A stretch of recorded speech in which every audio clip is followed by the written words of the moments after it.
영수회담을 둘러싼 여야의 공방이 이어지고 있습니다. 또 서울 강서구청장 보궐선거가 열흘 앞으로 다가오면서 여야 지도부는 연휴에도 총력 지원에 나섰는데요. 정치권 소식 오늘 두 분의 전문가 모시고 이야기 나눠보도록 하겠습니다. 여의도연구원 부원장 송태영 전 여의도연구원 부원장, 윤재관 더불어민주당 정책위 부의장 나오셨습니다. 두 분 안녕하십니까? 안녕하세요.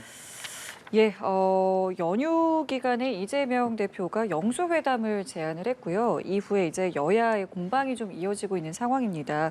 일단 두 분께서는 이재명 대표의 영수회담 제안에 대해서 먼저 좀 어떤 생각 갖고 계시는지 먼저 듣겠습니다. 일단 여야 영수회담이 안 될 것이라는 것은 그 원인은 이재명 대표의 사법 리스크 때문이라는 것을 온 국민이 알고 본인이 더 잘 알지 않습니까? 그럼에도 불구하고 계속해서 줄기차게 영수회담을 제안하는 것은 그만한 정치적인 노림수가 있다 생각이 됩니다.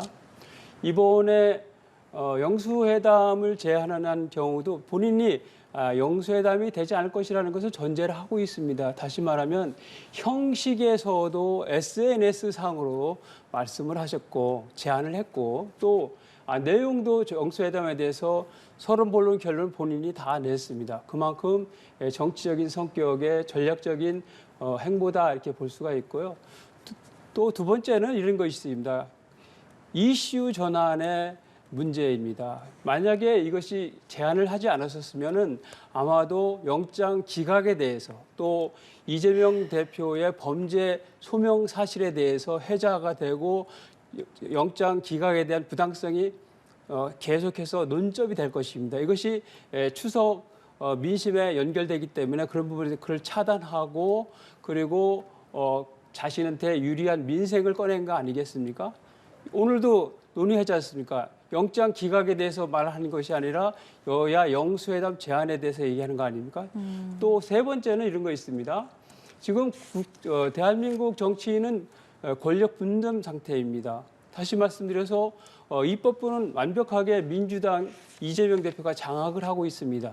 그래서 국정에 대한 여러 가지 문제, 민생, 경제 문제들이 윤석열 대통령의 문제가 뿐만 아니라 국회의 문제가 되고 민주당, 야당의 문제가 되기 때문에 이 부분에 대해서 민생에 대해서 물타기하는 성격이 있습니다. 특히 또 이번에 강성 친명 원내 지도부가 되어 있지 않습니까? 그러면 아무래도 이번 정기국회는 파행이 될 가능성이 높습니다. 그것에 대해서 예. 대통령에게 책임을 전가하는 이런 사전 포석이다 이렇게 볼 수가 있다고 봅니다. 예. 그리고 또 지금 여야 영수회담에 앞서서 이미 네. 본인이 6월 달에 여야 대표회담을 로텐더 홀에서라도 하겠다. 그리고 또 구체적으로 TV 토론까지 합의를 본 상태였는데 네. 이것을 깼지 않습니까? 이번에 김기현 대표께서 이재명 대표의 단식 기간에 여야 대표회담을 제안했으니까 이걸 예, 예. 먼저 하는 것이 순리다 이렇게 말씀드리고 싶습니다. 실제로 국민의힘에서도 여야 대표회담부터 하자라고 말을 하고 있거든요. 국민의힘이 제발 이성을 좀 찾으셨으면 좋겠다는 생각입니다. 이번에 시장 가셨으면 아시지 않겠습니까? 물가 상황이 어떤지 서민들의 곡소리가 얼마나 큰지 본인들도 다 많이 들으셨을 거예요. 그래서 민생 실종 시대에 정치를 복원해서 민생을 돌보자라고 하는 정치권의 제안, 야당의 제안을 저렇게 발끈해가지고 할 일입니까? 지금의 우리나라 수출 상황, 그리고 서민 중산층이 겪고 있는 대출이자의 문제, 이런 민생의 문제를 해결하기 위해서 정치권이 나서는 것은 너무나 당연한 것이고 그것을 위해서 여야 간에 그리고 대통령실까지 합쳐서 의논하자는 게 정치의 가장 기본 본령 아닙니까? 그것마저도 저렇게 지금 화들짝 놀라는 표정으로 지금 대응을 하고 계시는데 급한 마음은 아시겠습니다. 기각될 거라고는 전혀 예상을 못했는데 기각되고 난 다음에 전국 주도권이 이재명 대표와 민주당에 완전히 쏠리기 때문에 지금 상황에서 다급한 마음은 알겠는데요. 이렇게 하시면 국민들이 절대 용서하지 않으실 겁니다. 여야 대표회담을 가지고 계속 얘기하십니다만은 그때도 김기현 대표가 정말 진정성 있게 하셨는지는 국민들이 이미 판단하셨기 때문에 그 문제를 거론하시면서 이재명 대표의 진정성을 얘기하시면 국민들이 다시 한번 지탄하실 거라고 생각합니다. 추석 밀심 말씀하셔서요. 오늘이 이제 추석 나흘째인데요. 뭐 밥상머리 민심이라고 저희가 흔히 이야기하잖아요. 이번에는 뭐 어디로 좀 향했을 것이다. 어떤 게 큰 화두가 되었을 것이다. 어떻게 좀 생각하세요? 지금 말씀하셨듯이 이재명 대표의 구속영장에 대한 그 기각 문제가 많이 화두가 되고 있지 않습니까? 그 부분에서 좀 더 설명을 드리면 네. 지금 이번에 기각 결정과 관련해서 우리 영장실질심사의 영장 판사는 말하는 것은 범죄 혐의에 대해서는 상당히 소명이 됐다는 것입니다. 대신 야당 대표 현역 대표에 대해서 구속하는 것은 적당치 않다는 그런 판단을 한 것입니다. 이 부분에 대해서 많은 그 보수층들은 과거 김명수 대법원장 체제 하에서 진보적인 판사들이 주도하는 사법부의 흐름하고 연결되어 있지 않느냐는 그런 평가와 비판도 있는 것이 사실입니다. 다시 말해서 이번에 영장실질심사 과정에서 드러나는 것은 이재명 대표의 범죄 사실이 구체적으로 소명됐다는 부분에 대해서 그리고 다시 말씀드려서 이재명 대표가 범죄 사실이 점점 더 많아지고 주렁주렁 달고 있다는 이런 정치적인 한계를 드러냈다는 것입니다. 그래서 이재명 대표의 민주당에 대한 국민들의 실망감 그리고 이재명의 민주당으로는 대한민국의 희망을 만들 수 없다는 이런 판단을 많이 하지 않았나 이렇게 생각이 됩니다. 부의장님께서는 어떻게 생각하세요? 이번 밥상머리 그- 민심. 이번 밥상머리 민심은 딱 한마디로 정리하면 정권 심판론이 아주 드셌다 이렇게 표현할 수 있을 것 같습니다.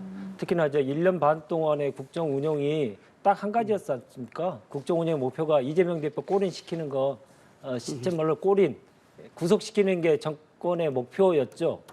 아무 다른 것들은 하나것도 신경 쓰지 않고 그것만 오직 했는데 그게 지금 추석 밥상머리에 딱 올려서 이재명 대표 그리고 민주당 완전히 흔들어 놓기 위해서 그렇게 다 작전을 짜고 했다가 이게 마지막에 흐트러진 거죠. 그렇기 때문에 지금 많이 좀 당황하실 거라고 생각합니다. 그러나 국민들은 분명히 알고 계시고 이번에 기각이 너무나 상식에 부합하는 일이다라는 얘기들을 많이 하셨습니다. 지금 말씀하셨던 것 중에 팩트를 좀 얘기 드리면 이번에 세 가지 이 건에 대해서 역전심사에서 얘기가 됐죠. 그에 대한 평가가 있었습니다만은 네. 모든 건의 배임이나 제3자 행위 건에 대해서 말씀하셨듯이 소명이 됐다 이렇게 표현하시는데 그건 전혀 팩트가 아니고요. 판사의 결정문을 한번 보셨으면 좋겠다라는 겁니다. 증거를 찾지 못했다라고 분명히 얘기하고 있지 않습니까?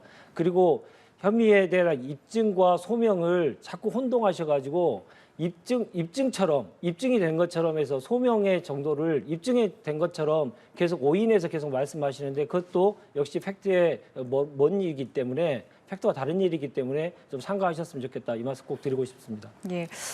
그러면 이제 추석 이후에 민주당 내부 분위기는 좀 어떨지 이 부분도 좀 들어보고 싶은 게요. 일단은 연휴가 끝나면 당직 개편이 일단 예고가 돼 있고 그 네. 이후에 이제 친명계와 비명계의 지금의 어떤 갈등이 더 거세질 것이냐 아니면 좀 일단 봉합이 될 것이냐 여러 관측들이 좀 나오더라고요. 어떻게 좀 예상하세요? 네. 갈등이 격화될 것이다 이렇게 하시는 분들은 계속 민주당이 이제 갈등을 하기를 바라는 희망사항을 얘기하시는 분들이 좀 많이 있는데요.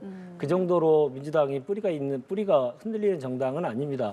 과거에 그 군사독재 시절에도 목숨을 건 투쟁을 통해서 당을 지켜왔던 그런 분들이 이 당을 이끌어왔던 정당 아닙니까? 그렇기 때문에 이러한 이 개파 간의 갈등으로 당이 흔들리고 그럴 정당은 분명히 아니고요. 특히나 지금 검찰 독재 정권에 대해서 단일한 대우로 열심히 싸워야 된다, 선명하게 싸워야 된다라고 하는 대의 명분에 부정할 사람이 아무도 없기 때문에요. 당의 분열 이런 얘기들은 희망사항일 뿐이다. 이 말씀을 꼭 드리고 싶습니다. 일각에서 제기하는 책임을 물어야 된다 이런 부분들도 그러면은 그 문제와 될 거라고 생각을 하세요? 그 문제와 관련돼서 여러 가지 이제 설왕설래가 계속 있을 것입니다. 그러나 예. 그것도 역시 질서 있게 그런 문제들에 대해서 총의를 모아가면서 해결할 것이다 이렇게 보시면 될 거고요. 네. 많이 걱정들을 하시는 것 같은데 걱정하실 이유 없고요. 민주당이 수권 정당으로서 더욱 신뢰를 보이기 위해서 계속적인 노력들을 계속 할 것이다.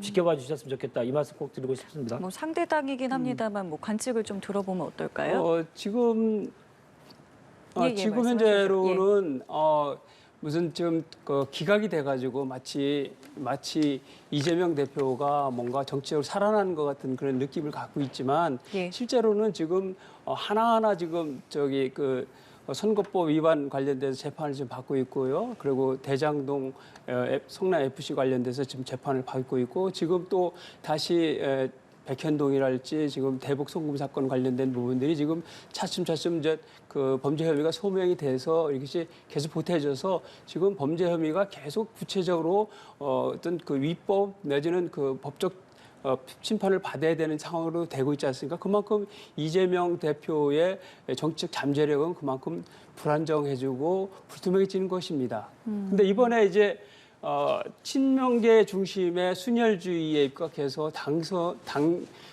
당직 인선이 되었다고 봐야 하는 것입니다. 그러면 비명계 입장에서는 설 자리가 없는 것입니다. 그리고 비명계 입장에서는 다시 공천을 받으려면 십자가를 밟는 정도의 어떤 그 충성 서약이 있어야 가능한 상황이 된 것에 대해서 불안감이 생길 수밖에 없고요. 또 하나는 역대 선거에서 대체로 현역의 그 공천 가능성 공천율이 대개 50% 안팎입니다. 많아야 60%입니다. 예. 민주당에서 만약에 공천을 한다 하더라도 대체로 100명 내외일 것입니다. 그러면 나머지 한 60, 70명 정도의 그 현역 의원들이 남기 때문에 그것이 그런 부분 때문에 민주당의 분열의 길을 갈 것이다 이렇게 저는 판단합니다. 알겠습니다. 그러면 추석 연휴 이후에 우리 정치권은 또 어떤 모습을 보일지 일단은 많은 일정들이 좀 예고가 되어 있습니다. 장관 후보자 인사청문회도 있고요. 대법원장 임명동 의원 표결도 있고 또 국정감사도 시작이 됩니다.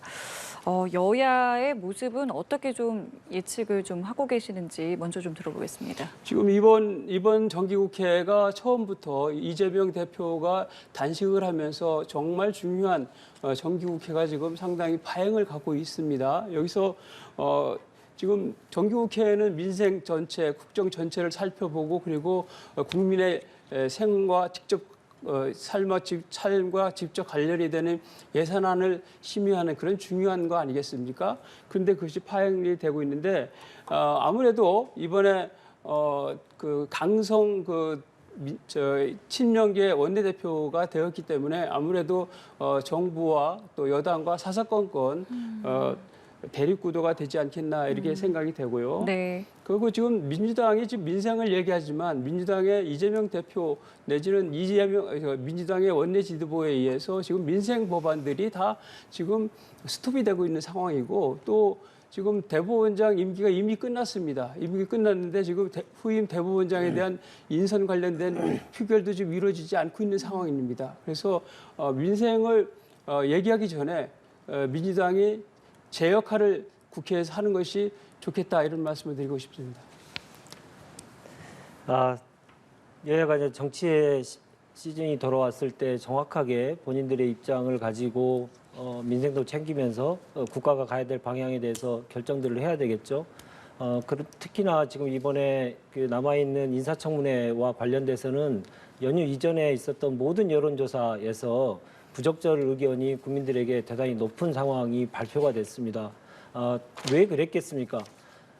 국민들 눈높이에 전혀 맞지 않는 극우 친일 발언을 했던 사람이 국방부 장관에 임명되고 그리고 과거에 여러 가지 잘못된 국가의 모습을 보였던 대표적인 인물 유인천 문체부 장관 후보자의 모습을 보면서도 국가가 왜 앞으로 가야지 뒤로 가고 있느냐 이런 지적들을 많이 하고 계시고 김행 후보자에 관련돼서는 정말 민심이 가장 안 좋은 것 같습니다. 주식 파킹과 관련돼서 어떻게 저런 분들이 국무위원이 되겠다라고 나서는지 정말 뻔뻔하다 이런 의견들이 대다수인 것 같습니다. 그래서 이제 인사청문회를 통해서 이러한 그 부적절한 후보자의 문제를 분명하게 국민들에게 알리고 인사를 철회하도록 하는 것이 제일 급선무라고 생각이 들고요. 이제 국정감사가 되면 가장 많은 포인트가 관전 포인트는 이제 한동훈 장관으로 가겠죠. 이번 기각과 관련된 책임론에서 벗어나기 어려운 분이고 가장 큰 책임이 있기 때문이겠습니다. 특히나 지금 파면을 민주당에서는 요구를 하고 있는데 안 하겠죠. 당연히 안 할 거라고 생각합니다. 그러면 이제 어떤 조치를 하게 될 건지에 대한 판단이 필요합니다만은 그 판단까지 가기까지 그동안 있었던 한동훈 장관의 불법적인 행위에 대해서도 분명하게 얘기가 나올 겁니다. 첫 번째, 행정부의 일원으로서 정치적인 중립을 전혀 지키지 않았습니다. 지키려고 하는 모습조차 보이지도 않고 신용조차도 안 했습니다. 두 번째로는 시행령으로 법을 무시했습니다. 법을 완전히 깡그리 무시했고요. 세 번째는 특활비 공개하라고 하는 이 법원의 결정에 대해서도 무력화시켜버리고 공개 안 하고자 있지 않습니까? 이런 것들이 다 범법행위와 관련된 문제이기 때문에 탄핵에 대한 얘기, 한동훈 장관에 대한 탄핵에 대한 얘기가 국정감사에서 뜨거운 이슈로 계속 부각될 것으로 보입니다. 한동훈 장관의 책임론에 대해서 어떤 입장 갖고 계세요? 뭐 한동훈 법무장관이 국민들로부터 법무장관직을 제대로 잘 수행하고 있다 하는 평가를 받고 있지 않습니까? 그렇기 때문에 차기 대권 주자 반열에 올라간 것은 민주당이 더 잘 알고 있지 않습니까? 그래서 근거 없이 법적인 문제 없이 이렇게 정치적으로 상투적으로 탄핵 운운하는 것은 맞지 않다 이렇게 생각되고 오히려 그런 것이 한동훈 그 장관의 정치적 위상을 키워주는 게 아닌가 이렇게 생각되고요. 아까 그 말씀하시기를 그 청문회 관련된 부분을 말씀하시는데 지금 김행 장관이나 신원식 장관 유인천 장관 후보자들의 어떤 전문성과 능력에 대해서 시비를 거는 건 없습니다. 그만큼 검증된 후보라는 것이죠. 그래서 근거 없는 그런 인신 공격성 그런 청문회를 계속 진행하고 있는 것은 과거에도 계속 민주당이 그렇게 해왔기 때문에 새삼스럽지는 않지만 그런 부분은 좀 지양했으면 좋겠다는 말씀을 드립니다. 이 부분도 좀 여쭤볼게요. 그동안 이재명 대표 측에서는 그 압수수색 횟수를 이제 300번이 넘는 이제 압수수색하면서 표적 수사다라고 그동안 줄곧 주장을 해왔는데 여기에 대해서 검찰이 입장문을 내고 정면 반박을 했어요. 30여 회에 불과하다. 네, 36회로 얘기했죠. 예. 네. 어떻게 좀 들으셨습니까? 저는 두 가지 생각이 들던데요. 정말 검찰이 얼마나 그동안 제어가 없는 브레이크가 없는 그 폭주를 했는지 여실히 드러나고 있다고 생각합니다. 본인들이 36회 했다고 하면 이제 근거를 분명하게 대야 될 텐데 근거가 불분명하고요. 그동안 언론 보도를 통해서 나왔던 내용들을 다 합쳐보면 300회가 넘다라고 하는 것을 분명하게 근거를 제시했습니다. 그러나 그것을 다 제대로 파악하지 못하는 검찰의 모습을 보면서 권력에 취하면 자기가 한 일조차도 제대로 파악이 안 되는구나. 이 모습이 분명해 보였다는 거고요. 두 번째는 역설적으로 이렇게 생각이 듭니다. 그러면 36회 좋습니다. 36회 했다고 칩시다. 그러면 김건희 여사의 주가 조작과 관련돼서 그리고 김건희 여사의 처가와 관련돼서 일가와 관련돼서 있었던 여러 가지 범법 사실과 범법에 대한 의혹에 대해서 한 번이라도 압수수색을 했는지 저는 한 번도 들어본 적이 없거든요. 그만큼 지금 완전히 편파적인 수사를 했다라고 하는 것을 검찰이 스스로 지금 이번에 자인했다. 저는 이렇게 보입니다. 예, 반론 듣겠습니다. 지금 민주당에서는 툭하면 무슨 사법 관련된 부분 하면 김건희 여사님을 들먹이면서 하는데 문재인 정부에서 1년 6개월 동안 탈탈 털어가지고 했지만은 결국 기소 자체도 하지 못한 그런 사안이라는 말씀을 좀 드리고요.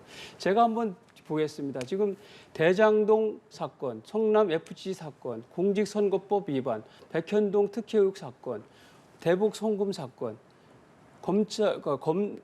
검사 사칭 사건, 위증교사 이렇게 지금 제가 말씀드렸는데 앞으로도 더 많습니다. 이재명 후보가 지금 받고 있는 혐의 내용들입니다. 이만큼 이재명 후보 대표가 범죄 혐의를 주렁주렁 달고 있기 때문에 그렇기 때문에 압수수색이 많을 수밖에 없는 겁니다. 근본적으로. 그리고 이런 부분에 대해서도 지금 검찰에서 조목조목 36건밖에 되지 않는다고 하는데도 불구하고 그동안 뭐라 그랬습니까? 주변에 300회 이상의 압수수색이 있었다고 하고 또 조국 장관 같은 경우는 구체적 376회가 있었다. 이렇게 허위 사실, 가짜 뉴스를 이렇게 퍼뜨리고 하는 것은 잘못됐다 이렇게 말씀을 드리고 죄에 대해서 검찰이 수사하고 또 법원이 재판하는 것은 정상적인 것입니다. 이것을 자꾸 그 국회에서 어떤 그 방탄을 통해서 해결하는 또는 정치적으로 해결하는 그런 자세부터 바꿔야 된다 하는 생각이고 지금 민주당이 지금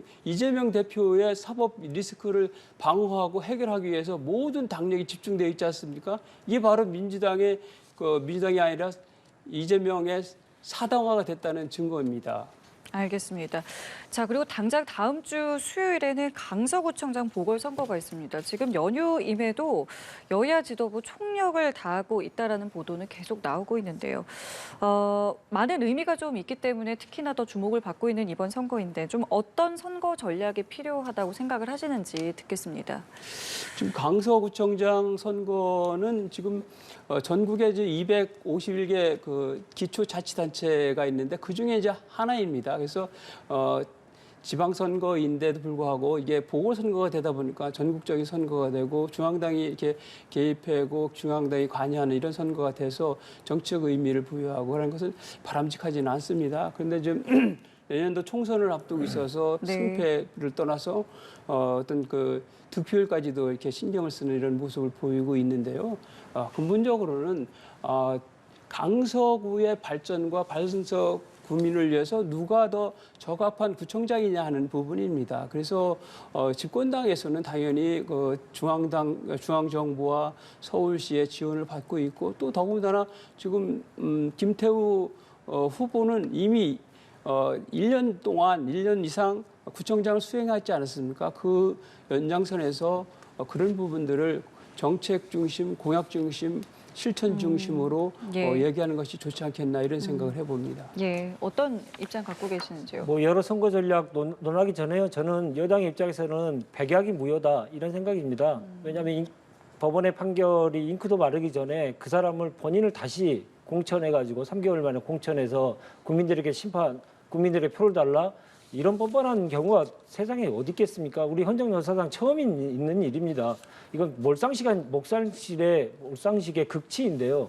이걸 가지고 어떤 선거 전략을 한들 그 국민들의 가장 기본적인 상식에 반하기 때문에 전략이 아무런 의미 없다라는 생각이 들고 특히나 지금 국민의힘에서 쓰고 있는 전략을 보면 정말 80년대를 회귀한다는 느낌이 듭니다.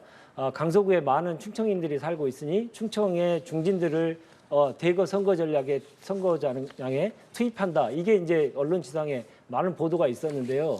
아니 지역선거 하는 것을 아예 대대적으로 그게 선거 전략인 것처럼 하는 정당 이게 80년대 정당이지 어떻게 2000년대 이후에 지역 구도가 완전히 타피되는 이런 구도화에서 이런 선거 전략을 합니까?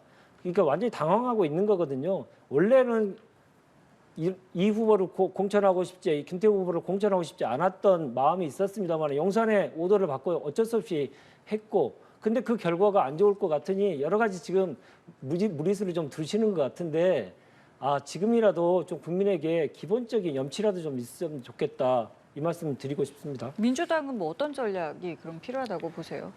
민주당의 전략은 딱 한 가지입니다. 이번 선거는 아까 말씀하셨듯이 보궐선거 이전에 보궐선거입니다만은 총선에 대한 전초전 그리고 좀 폭주하고 있는 윤석열 정부의 이 잘못된 국정 운영에 대한 심판을 분명하게 해주셔야 된다. 이런 선거의 선거 규정을 국민들께서도 이미 내려주고 계시고 특히나 후보의 측면에서 보더라도 여러 가지 법을 위반해서 다른 법을 위반해서 구청장에서 직위가 해제된 사람을 다시 사면복권이라고 하는 그 대통령의 권한을 가지고 다시 국민들에게 표를 달라고 하는 이런 모렴치 이거에 대한 심판이 분명하게 해야 되는 선거 이렇게 두 가지라고 생각합니다. 상식과 모렴치에 대한 대결입니다. 사실은 그 강서구 같은 경우는 정치 지형적으로 사실은 그 민주당이 훨씬 유리한 그런 역대 선거 어떤 데이터를 갖고 있습니다. 그래서 민주당이 사실 판을 키우고 있습니다. 지금 이재명 대표도 나라 전체에 그 운명이 걸린 선거다. 그리고 전 당 전체가 지원해야 된다. 이렇게 판을 키우고 있는 부분에서 그건 좀 부적절하다. 이렇게 말씀을 드리고요. 지금 그 보궐선거 원인에 대해서 해석이 다릅니다.